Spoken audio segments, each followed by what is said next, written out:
सर्वधार जी, सर्वधार जी।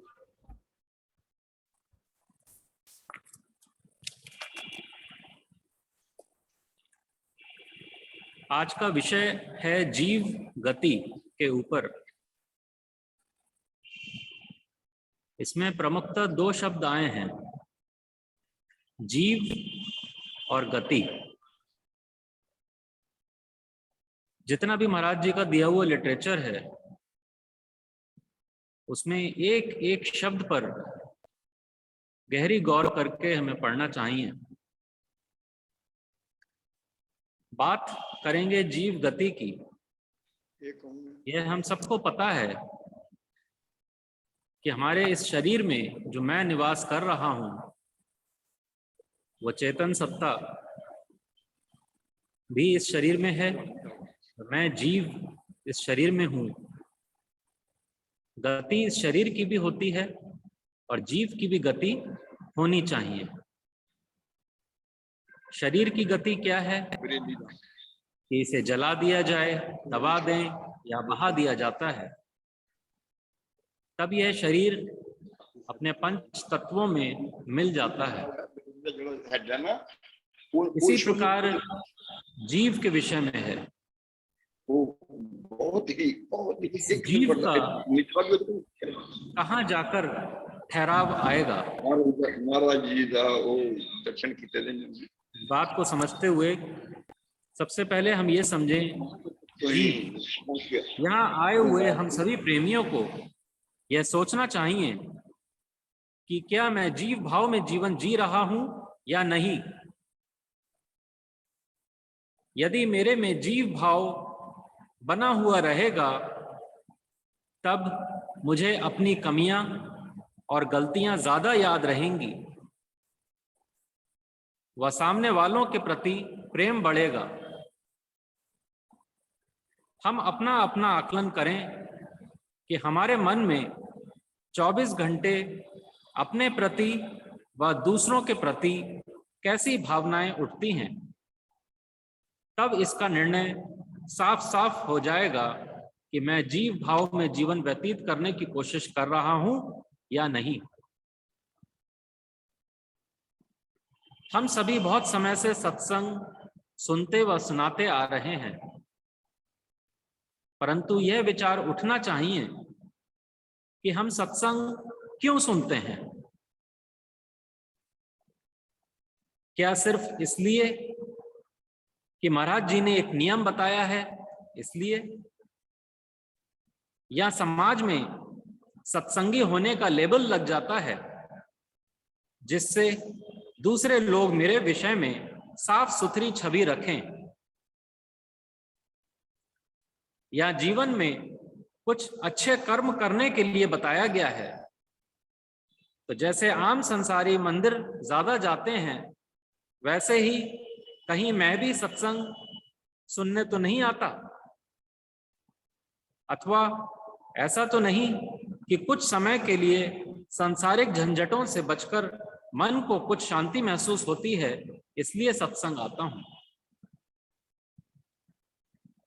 हम सभी सत्संग के राही हैं और पूर्ण गुरु की शरण में हैं, इसलिए हमें सदैव अपना लक्ष्य याद रखना होगा, तभी सत्संग सुनना व सुनाना सुकारत हो सकता है। यह सत्य है कि सत्संग में आकर मन शांत हो जाता है, परंतु जैसे ही वापस सांसारिक क्रियाओं में जाते हैं तब फिर बेचैनी हो जाती है।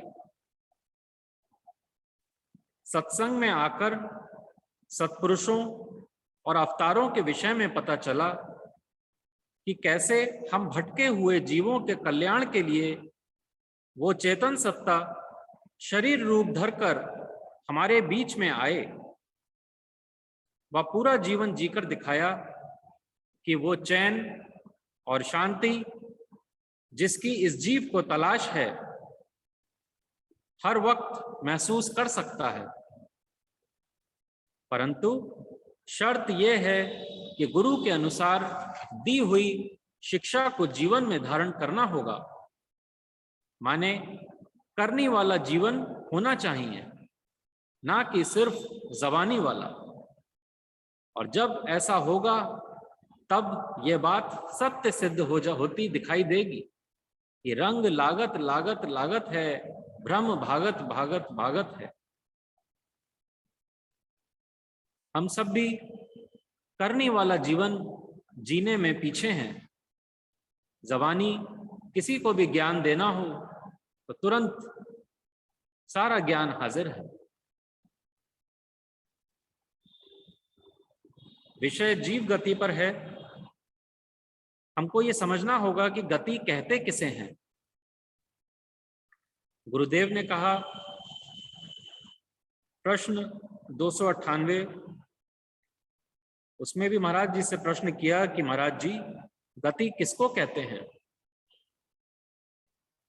पहले हमें यह सोचना चाहिए कि हम स्वयं गति के विषय में क्या सोचते हैं। हमें यह लगता है कि हमें सब पता है, इसमें नया क्या है। सतमार्ग का राही यह सोचता है कि जब यह जीव जो कि ईश्वर का अंश है, जब परमात्मा से मिल जाएगा तब वो गति या मोक्ष कहलाएगा। बात सत्य है, परंतु यह सोचना चाहिए कि क्या यह इतना सहज है। सहज क्यों नहीं है, इस बात को भी महाराज जी की बात से समझ आ जाएगा। महाराज जी कहते हैं गति के विषय में कि वासना से निर्वास होना यह असली गति है। लाइन एक छोटी सी है लेकिन बहुत गहराई है। वासना से निर्वास होना यह कोई छोटा मोटा काम नहीं है। कह रहे हैं जब सत स्वरूप परमेश्वर चित्त में दृढ़ हो जाता है, संसार की इच्छा कामना खत्म हो जाती है, कर्म बंधन टूट जाते हैं, सब कुछ करता व हरता उस प्रभु को मानता है, अपनी मैं भावना बिल्कुल निकल जाती है, यानी अहंकार खत्म हो जाता है। इस अवस्था को गति कहते हैं। ऐसी गति तो जीव अपने आप ही कर सकता है। अगर खुद वासना की गिरफ्तारी में है तो दूसरों को गति कौन दे सकता है। गति पैसे, पाइयां, लौंग, इलायचियां द्वारा कैसे हो सकती है। हर एक जीव को सुख दुख अपने शुभ अशुभ कर्मों अनुसार मिलता है। इसलिए करनी मलिन होने पर मेरी गति मेरे बच्चे, भाई बंद या पंडित कैसे करवा देंगे। जब तक अपने कर्म साफ नहीं, तीर्थों का भ्रमण, देवी देवताओं का पूजन, पिंड आदि गति नहीं दे सकते। प्रेमी जाकर सत विश्वास द्वारा सिमरन, ध्यान, सेवा, सत्संग करो, जिनसे चित्त ठंडा रहे। जो पुराने वहम व तोहमात में फंसा रहता है उसकी कभी गति ना होगी, ना कोई उसकी गति कर सकता है।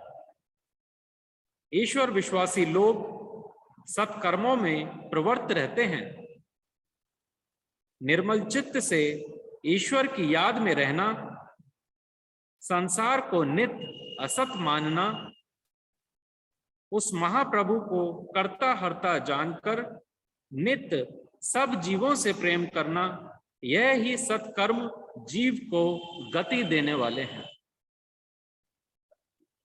क्या कह रहे हैं? निर्मल चित्त से ईश्वर की याद में रहना, संसार को नित्य असत मानना। एक एक वर्ड पर, एक एक लाइन पर अपना अपना हम अवलोकन करते जाएं तो हम ये पाएंगे कि महाराज जी ने जो हमको बताया है हम उससे अभी कोसों दूर हैं।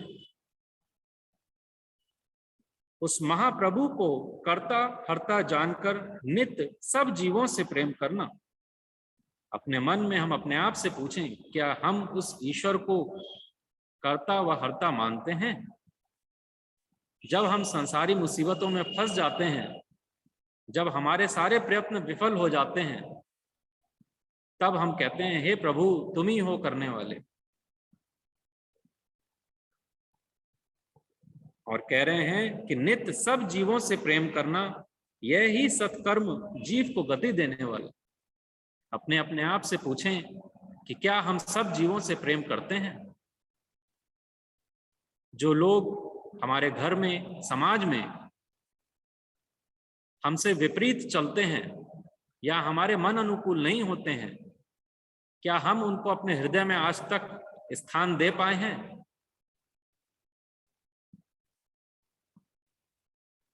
कह रहे हैं कि ऐसा हर एक प्रेमी को विश्वास होना चाहिए। जो जिंदगी में कुछ नहीं करते, उनके वास्ते आगे परमात्मा ने गति देने वाला दफ्तर नहीं खोल रखा है। इस वास्ते अपनी गति आप करनी होगी। दूसरे के भरोसे रहने वाला कभी सुखी नहीं होता। महाराज जी के जीवन का भी हम सबको पता है। तब वे कहते थे कि प्रेमी, यह इनके 3 जन्मों का फल है। हम कैसा जीवन जी रहे हैं, यह हम सबको अपना अपना पता है। हमें सोचना चाहिए कि जब महाराज जी स्वयं अपने जीवन के विषय में कह रहे हैं कि ये 3 जन्मों का फल है,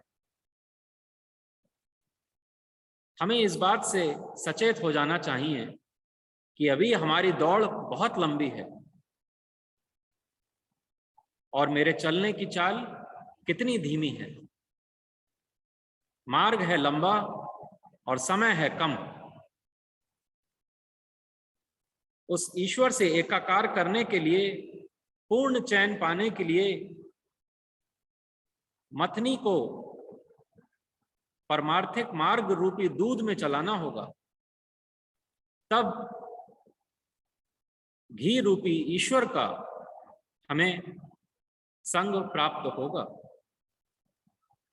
हमारी स्थिति अभी यह है कि सांसारिक क्रियाओं में पूर्ण लिप्त रहते हुए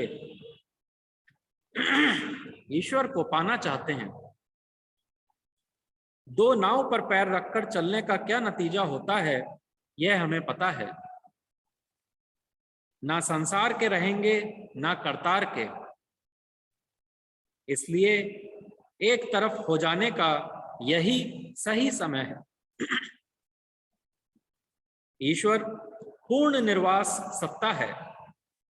वह हम वासनाओं से घिरे हुए हैं, वह बहुत सारे बंधनों में है।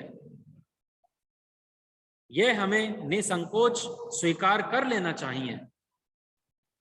वह श्रद्धा पूर्वक गुरु के आगे नतमस्तक होकर उनके बताए हुए मार्ग पर चलने की पूरी कोशिश करनी चाहिए। यह जो जीव है, यह एक अतृप्त चेतन सत्ता है, एक चेतना है, अतृप्त चेतना। और ईश्वर पूर्ण तृप्त चेतना। जीव चूंकि ईश्वर का अंश है, इसलिए जब तक वो पूर्ण ईश्वर स्वरूप जो चेतना है उससे एकाकार नहीं होगा, तब तक इसकी गति नहीं होगी। समस्या यह है कि हम जो जीव अतृप्त अवस्था है हमारी, इसको पूर्ण करने के लिए सांसारिक चीजों में, सांसारिक चीजों का भोग करके हम सोचते हैं कि वो चैन हमें मिल जाएगा। लेकिन सत्पुरुषों ने गहरी खोज करके बता दिया कि यह तुम्हारी सिर्फ महज मूर्खता है। उन्होंने स्वयं का जीवन जी के दिखलाया कि जो वो बात कह रहे हैं वह सत्य है। अपने आप से हमें एक प्रश्न और करना चाहिए कि क्या सच में हमें गति चाहिए?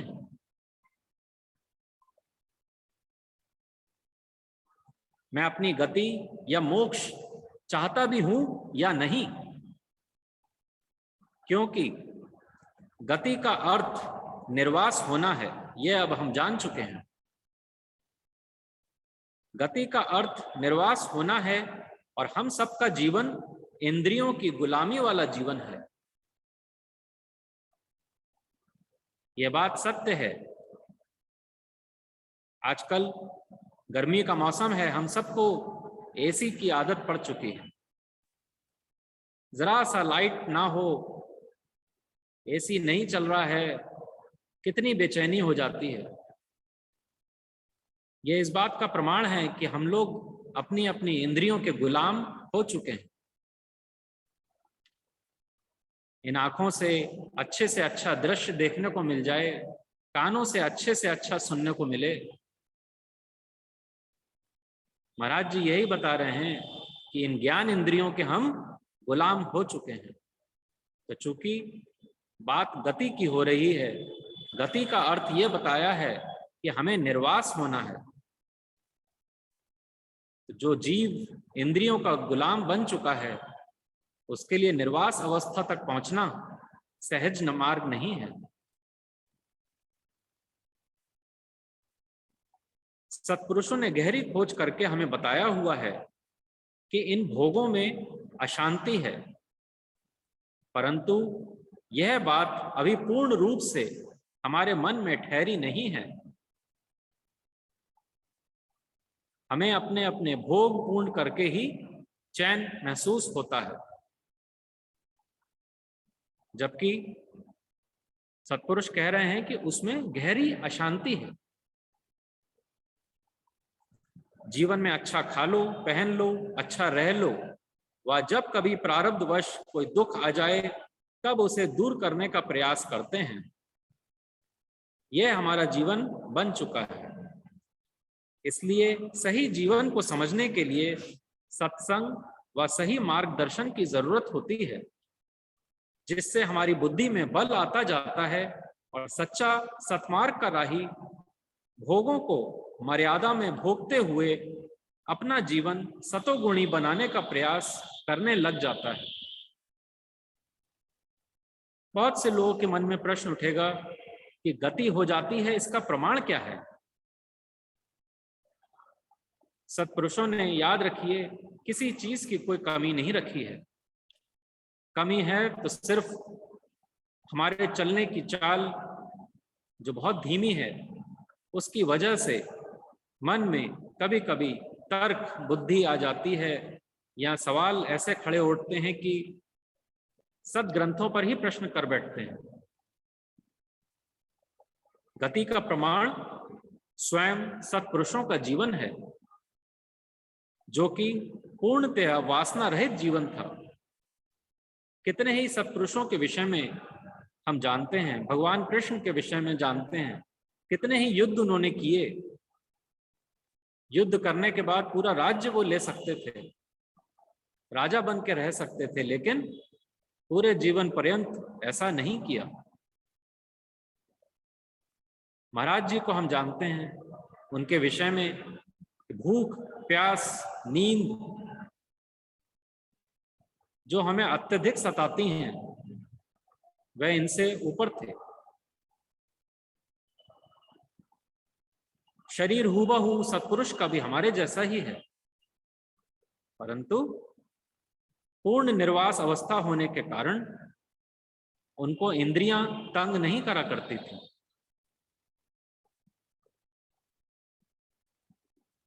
जो सच्चा सत्मार्ग का राही होगा, उसके मन में यह ख्याल आएगा कि गति का प्रयास करते रहें, इसका हर वक्त कैसे ख्याल रखें। तो महाराज जी ने जो कि वाणी में दो दोहे हैं, इनको हम हर वक्त ध्यान में रखेंगे तो मन में एक वैराग्य की भावना बनी रहेगी, जिससे हम अपनी गति करने में सक्षम हो सकते हैं। वो वाणी में आया है, कहाँ से आया कहाँ को जाए, कौन तेरो मुकाम, मंगत यह सार विचारना, मानुष जन्म का कम। ये दोहा हमारे मन में हर वक्त रहना चाहिए। एक और जो दोहा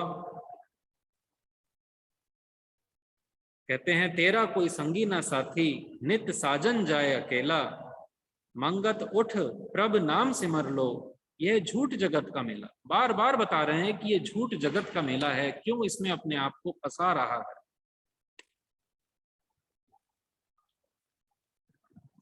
विषय को आगे बढ़ाते हुए प्रश्न आता है कि गति हमें चाहिए ही क्यों? इस जीव ने स्वयं को शरीर समझ रखा है। वह यह सोचता है कि जब शरीर खत्म हो जाएगा तब सब कुछ खत्म हो जाएगा। परंतु अध्यात्म विद्या ने हमारी आंखें खोल दी हैं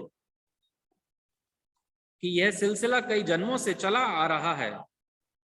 वह अब भी नहीं संभले तो आगे भी ऐसा चलता रहेगा। जीव की अंदरूनी ख्वाहिश उस चेतन सत्ता जो परम चैन का धाम है उसे पाने की ही है, परंतु उसको अपनी नासमझी के कारण संसार में पाना चाहता है, जिसके कारण आवागमन भी बना हुआ है। इसलिए जब सही समझ आ जाए तब गति को हर प्रकार के यत्न या युक्ति से प्राप्त करते रहने की पुरजोर कोशिश करते रहना चाहिए। अगला पॉइंट है, गति प्राप्त कर लेने का परिणाम क्या होता है। इस शरीर से ही हम सभी वासनाओं को पूर्ण कर रहे हैं, परंतु यह भूल गए कि इस शरीर से ही परमार्थ का मार्ग भी तय हो सकता है। शरीर को चाहे संसार में लगा दो या करतार में, यह हमारी बुद्धि में कितना बल आया है इस पर निर्भर करता है। सभी सत्पुरुषों ने गति को पाया है। उनके विषय में सिर्फ सोच भर लेने से मन में एक शांति का अनुभव होता है। गति पा लेने का अर्थ निर्वास होना है। असल में हर एक जीव की यही मंजिल है, यही चाहत है, परंतु मृग कस्तूरी वाला हाल बना हुआ है। जब मन में कोई वासना ही नहीं होगी तब इस शरीर का भी कोई उपयोग नहीं रह जाता। और जो हम लोग मंगलाचरण में पढ़ते हैं कि फेर गर्भ नहीं आई, वह मसला ठीक हो जाएगा। वह इस अवस्था में इतना आनंद होता है, यह हमारी कल्पनाओं में बगैर उस अवस्था को पाए हम नहीं समझ सकते, क्योंकि वह आनंद की अवस्था जिसमें सत्पुरुष रहते हैं वह इंद्रियों का विषय नहीं, इसीलिए उसको इंद्रिय गोचर कहा गया है। वाणी में आया भी है सत्पुरुषों के लिए कि जोगी रोए समाधि को छोड़े, कि समाधि में इतना आनंद है, निर्वास अवस्था में कितना आनंद और चैन है, ये एक ऋषि मुनि ही जानते हैं। कभी कभी हमें लगता है कि त्याग में आनंद नहीं है, कि इतनी सारी चीजों का हमें त्याग करने के लिए बताया गया है, लेकिन जो सतमार्ग की राह में सही से चल रहा है उसको इस त्याग में भी एक आनंद महसूस होता है। गति प्राप्ति का प्रयत्न ना करने का परिणाम क्या होता है।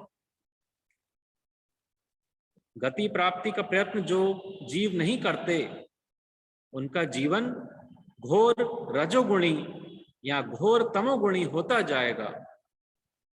यह जो बहुमूल्य शरीर का जो सही उपयोग करना था वो ना कर पाए, अपना रास्ता और लंबा कर लिया। महाराज जी ने चेतावनी भी दी है कि क्यों अपना सफर लंबा करता है। यह बात आज समझ ले या कई साल बाद समझना आखिर यह ही पड़ेगा। अपनी बेचैनी व रोग और बढ़ाकर संसार से विदा होंगे व चेतना का स्तर गिर जाएगा। यह है इसका दुष्परिणाम जो जीव गति का प्रयत्न नहीं करेगा। इसको उदाहरण के तौर पर जो डायबिटिक पेशेंट्स हैं, शरीर को शुगर की बीमारी लग चुकी है और ऐसे में ज्यादा मीठी चीजों का सेवन करने से क्या होगा ये हमें पता है, बीमारी और बढ़ जाएगी। वही हाल हमारा है।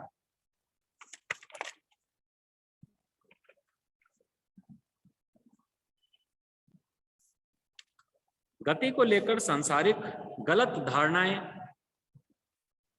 हैं।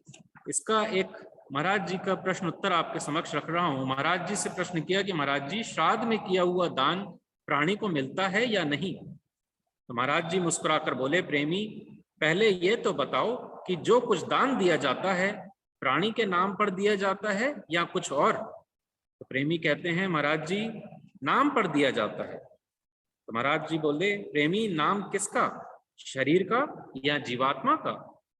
प्रेमी कुछ देर सोचकर, महाराज जी नाम तो शरीर का होता है।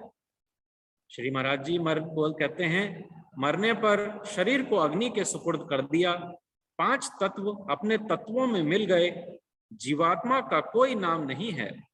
अब आप ही समझ लो कि दान किसको मिलता है।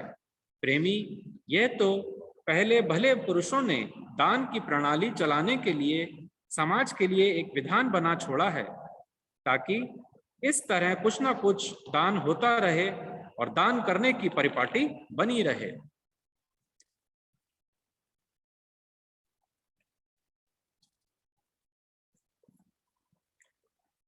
अंत में एक प्रश्न और आपके समक्ष रख रहा हूं। महाराज जी से प्रश्न किया कि जीव की गति कैसे हो सकती है। अब इसमें पूरा एक पैराग्राफ है। इसको पैराग्राफ को 10 पॉइंट्स में अलग अलग डिवाइड करके अगर पढ़ें और एक एक पॉइंट पे मनन करें तो हमारा पता चलेगा कि हम कहाँ खड़े हैं। कहते हैं, प्रेमी जीव की गति इन धारणाओं से हो सकती है। पहला, अपनी करनी का सुधार करके। वही वाली बात कि करनी वाला जीवन होना चाहिए, जवानी वाला नहीं। दूसरा पॉइंट, दृढ़ निश्चय से ईश्वर सिमरन करके। हम खुद देखें कि कभी कभी जो लोग दृढ़ निश्चय से ईश्वर सिमरन कर भी रहे हैं, लेकिन संसारिक कोई भी कार्य, कभी ऐसा जरूरी कुछ कार्य आ जाए तो सबसे पहले सिमरन ही छूट जाता है।